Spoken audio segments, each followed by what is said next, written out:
merosak amalan umat Islam. Bahkan umat Islam akan hilang kepercayaan dengan Al-Quran dan Al-Hadis disebabkan membawakan mereka hadis tu tak betul, hadis ni maudhu, hadis ni palsu, hadis ni hadis yang direka. Lama kelamaan umat Islam akan fikir yang mana satu betul. Kadang-kadang orang bawa cara tu sendiri jadi murtad pun ada. Biasa di benua Hind, Pakistan, di sana ada juga jenis-jenis manusia yang duk bawa fahaman-fahaman seperti ini.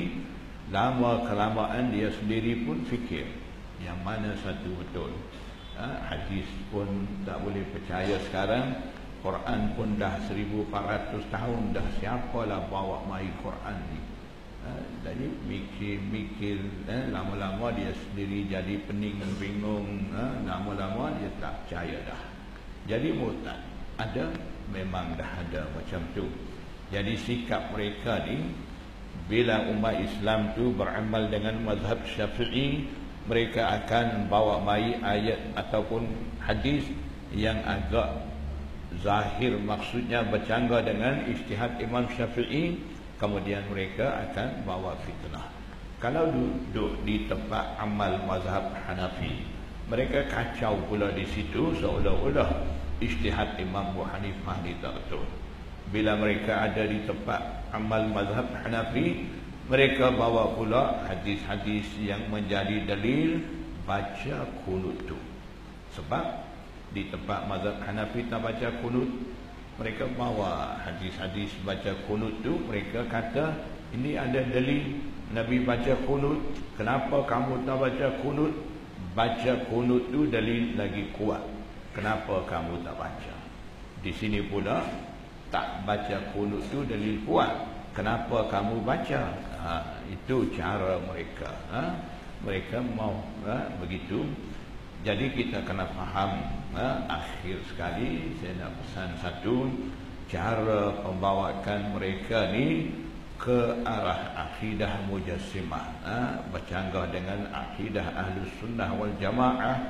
Dan dalam huruf, dalam bab amal ibadat ni, mereka bawa cara amal mazhab Hambali. Ada setengah-setengah tu bercanggah dengan mazhab Syafi'i. Jadi umat Islam di Malaysia ni amal dengan mazhab Syafi'i dan akidah Asy'ariyah, akidah Ahlus Sunnah wal Jamaah.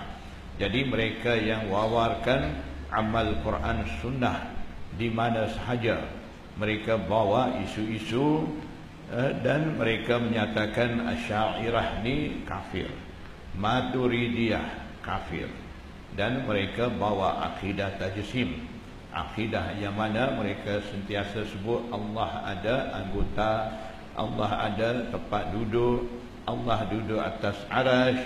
Ayat-ayat mutasyabihat mereka tafsir ikut zahir, dan juga hadis-hadis mereka syarah ikut zahir, maksud hadis saja, agak bercanggah dengan fahaman akidah Ahlus Sunnah wal Jamaah, dan juga bercanggah dengan ikutan mazhab Syafi'i. Jadi kalau kita tidak jaga daripada awal-awal sekarang ni, mungkin anak cucu kita akan datang ni akan hanyut dengan pembawakan mereka, disebabkan slogan mereka ni terlalu sedap dengar, amal Quran Sunnah. Siapa pun tidak akan nafi, sedap dengar. Jadi anak cucu kita yang tidak ada asas akidah Ahlus Sunnah wal Jamaah, tidak kemas fahaman pegangan dengan ijtihad Imam Syafi'i, mereka akan hanyut di situ. Jadi yang penting sekali kita jaga akidah kita. Akidah kita sekarang di Malaysia ni Ahlus Sunnah wal Jamaah, kita ikut akidah Asy'ariyah, diasas oleh Imam Abdul Hasan Asy'ari, dan kita dalam furu' dari segi amalan kita amal ikut ijtihad Imam Syafi'i. Jadi mereka mai sekarang ni nak bawa akidah tajsim, akidah mujassimah, dan mereka usaha supaya terwujud kita ikut ijtihad Imam Syafi'i. Jadi apa salah kita beramal dah bertahun-tahun dengan akidah Asy'ariyah dan ikut ijtihad Imam Syafi'i, tidak ada masalah pun.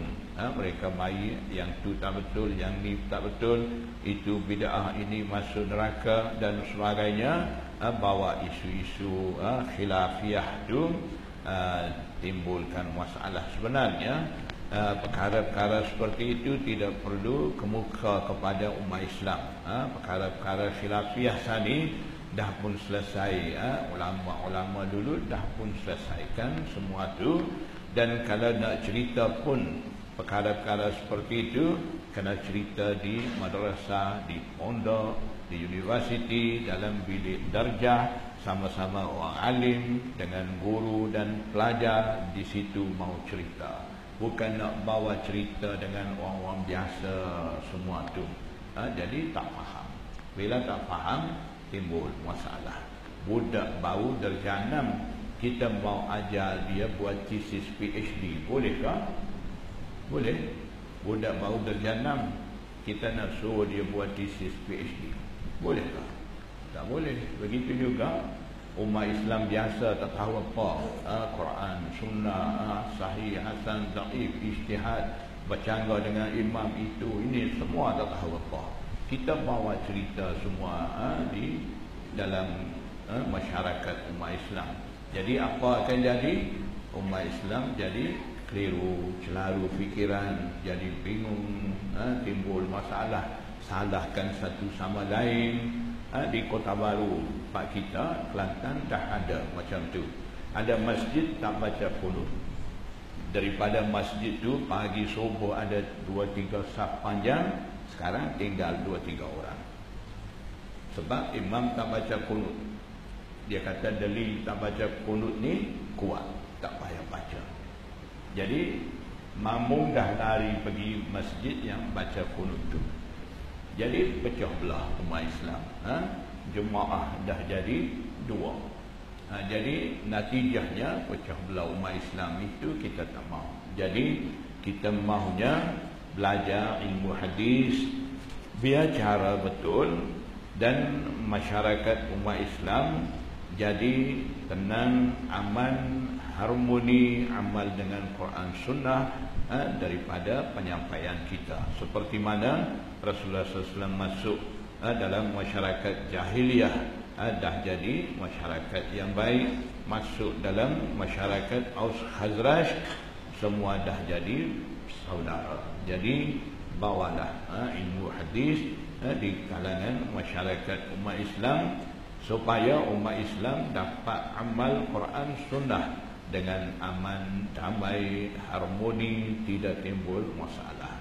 Jadi untuk dapat suasana keadaan macam tu, seberapa banyak sempat kita pun ambil tahu, belajar, mendampingi dengan ulama-ulama hadis yang benar-benar faham ilmu hadis.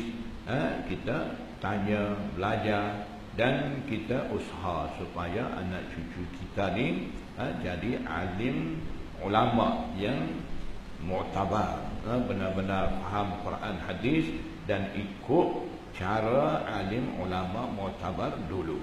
Jangan anak cucu kita pula jadi ustaz, alim, tambah pula anak cucu kita pun tolong bawa fitnah. Jangan ke arah tu.